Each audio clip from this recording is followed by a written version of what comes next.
Gupta sir, आपसे शुरुआत करता हूं। ये सेबी का एक पुराना पहले का सर्कुलर था, अक्टूबर 2024 का।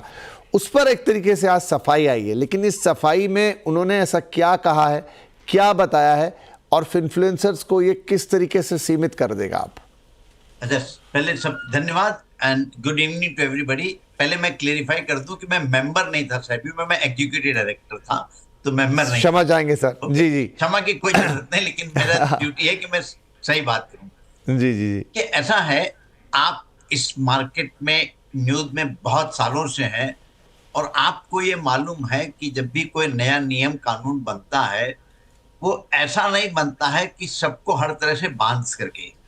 तो सेबी ने अपनी विजडम में निकाला था, लेकिन जो ये नियम को तोड़ने वाले होते हैं, वो किसी भी रेगुलेटर से, चाहे इंडिया का रेगुलेटर हो, चाहे बाहर का हो, चाहे सिक्योरिटी मार्केट हो, चाहे बैंकिंग हो, हर रेगुलेटर से 2-3 कदम आगे रहने की कोशिश करते हैं।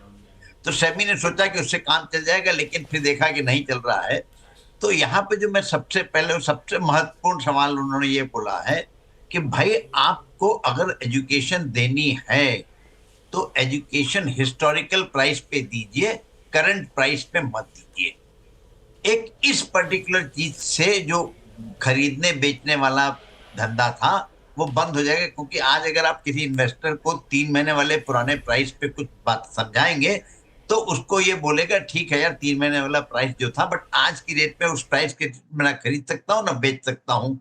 हाँ, ये मैं देख सकता हूँ कि आपने जो मुझे एजुकेशन दी उससे मैं समझ जाऊंगा।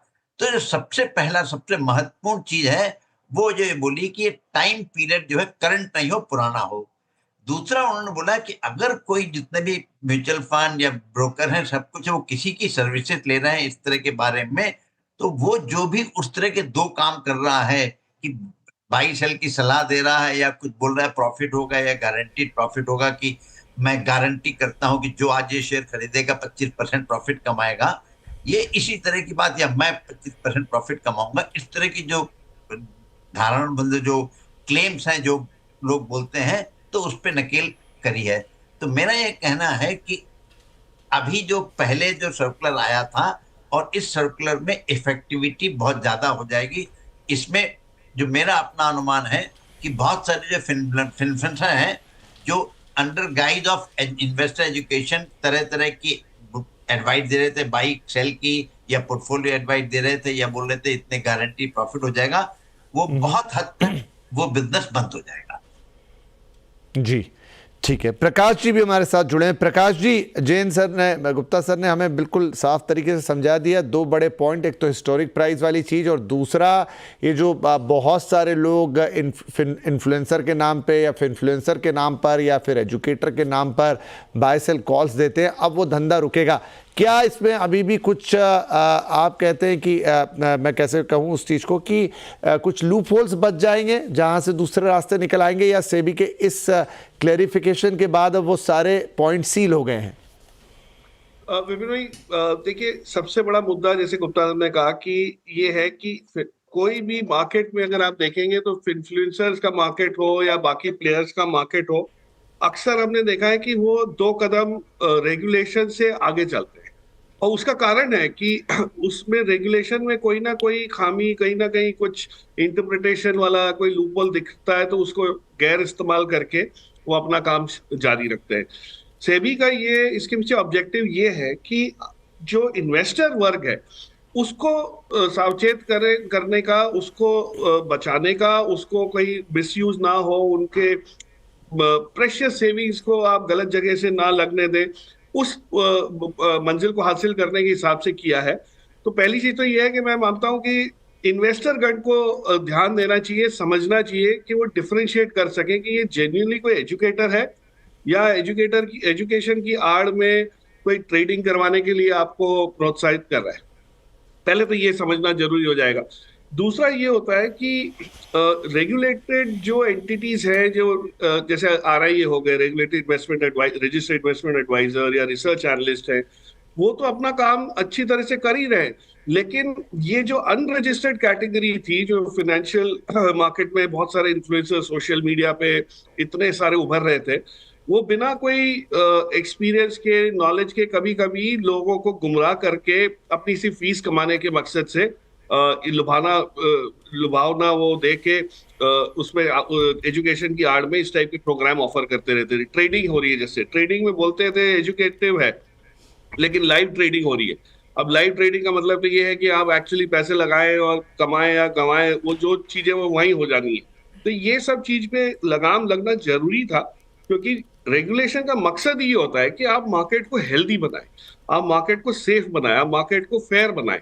और वो ये चीज जो इस बार जो रेगुलेशन आए हैं, मुझे लगता है इससे काफी हद तक एक एक लगाम लगेगी। जो दुरुपयोग हो रहा था उस पे लगाम लगेगी।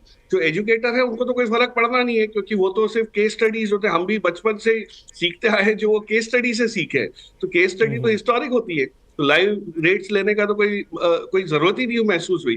तो उस हिसाब से मुझे लगता है ये रेगुलेशन बहुत ही काम आएंगे, और एक एक मजबूत हमारे लिए एक इकोसिस्टम जो है वो बनने में ये सक्षम भी रहेंगे। ठीक है गुप्ता सर, एक चीज़ जो हमेशा लगती है कि एक जो कन्वेंशनल मीडिया है जिस पर हम बातचीत कर रहे हैं, और ये जो सोशल मीडिया है ये भी एक तरह का मीडिया है, लेकिन जो एक मेजर डिफरेंस है सोशल मीडिया और कन्वेंशनल मीडिया में वो है अकाउंटेबिलिटी का। इवन मैं कहूँ कि कोई एजुकेटर भी वहाँ पर है, और अगर वो एजुकेशन के ही नाम पर सही, क्योंकि देखिए एक तो ये दावा करना कि आप अभी ये खरीद लीजिए और आपको इतना फ़ायदा होगा, ये तो सरासर गलत है। लेकिन एजुकेशन भी जो देने के लिए वहाँ जा रहा है वो कितनी सही बातें कर रहा है, लॉन्ग टर्म में तो किसी का नुकसान नहीं कर देगा, उसको गलत फंडामेंटल तो नहीं सिखा देगा। तो जो मेजर पार्ट मिस होता है सोशल मीडिया पे वो है अकाउंटेबिलिटी का, जो कि एक कन्वेंशनल मीडिया पर नहीं होता है। क्या इस पर भी कुछ होना चाहिए? ठीक है, आप एजुकेटर बन के आ गए, लेकिन कौन जानता है आपको कौन है, कहाँ से आए, आपका बैकग्राउंड क्या है, क्या नहीं है, उस पर से भी क्या ये रेगुलेशन किसी तरह की लगाम लगाता है? ये आपने एक बहुत अच्छा सवाल पूछा है।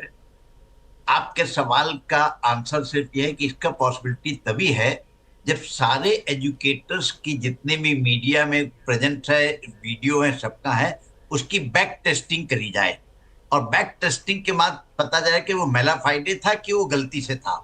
That is a extremely difficult thing, कि मतलब हजारों लाखों वीडियो होंगे, उसकी बैक टेस्टिंग करना पॉसिबल आज के जमाने में नहीं है, लेकिन हो सकता है कि आर्टिफिशियल इंटेलिजेंस के 6 महीने बाद या साल भर बाद हर वीडियो का बैक टेस्टिंग होने लगे। एक तो पॉसिबिलिटी ये है, बट मेरा सिर्फ कहना ये है कि देखिए, मैं हमेशा से बोलता आ रहा हूं कि लालच की कभी भी दवा नहीं होती है। जब लालच करोगे तो सजा जरूर मिलेगी कहीं ना कहीं, किसी ना किसी तरीके से। एक चीज हमें प्रॉब्लम हमेशा मैं बोलता आ रहा हूं कि हमारे यहाँ coordination of various regulators perfect नहीं है। अब मैं इसका एग्जाम्पल देता हूं कि जैसे मान लीजिए मैं एक फिनफ्लुएंसर हूं और मैं एक बैंक में अकाउंट खोलने जाता हूं, तो बैंक में हमेशा ये होता है, पूछा जाता है कि आपकी एक्टिविटी क्या है। अगर मैं बताता हूं कि मैं ब्रोकर हूं, रिसर्च एनालिस्ट हूं, ये सब कुछ है, तो कंपनी को, तो बैंक को देखना चाहिए कि मेरे पास रजिस्ट्रेशन सर्टिफिकेट है कि नहीं, क्योंकि आप जब भी बैंक में अकाउंट खोलने जाते हो तो आपसे 50 सवाल किए जाते हैं, और बहुत बार आपको बड़ा इरिटेशन होता है कि सवाल क्यों है।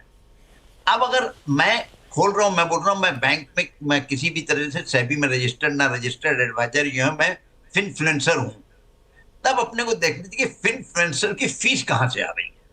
अगर कहीं ना कहीं हम रेवेन्यू पे कंट्रोल करें कि इनकी फीस का सोर्स क्या है, तब कहीं ना कहीं हमको बेटर कंट्रोल होगा। जैसे मैं हमेशा बोलता आ रहा हूं कि CIS स्कीम, जो जितने भी फ्रॉड होते हैं वो पॉसिबल तभी होते हैं कि बैंक अपना ये रोल नहीं प्ले करता है कि मैंने कल को अकाउंट खोला और मैं गया और फिर अगले दिन से मेरे अकाउंट में करोड़ों रुपए आने लगे, वो करोड़ों रुपए मैं सिंगापुर, दुबई भेजने लगा। बैंक ने कभी मुझसे सवाल पूछा नहीं कि भाई JN गुप्ता तुम्हारी औकात तो ये है नहीं, लेकिन तुम्हारे पर हर 100 करोड़ रुपए रोज कहा जा रहा है। तो कहीं ना कहीं हमको इस सबको इंटीग्रेट करना पड़ेगा, और आज के जमाने में जहां सारा डिजिटलाइजेशन है, इट इज नॉट डिफिकल्ट कि इसका हम ट्रेस नहीं कर सकते।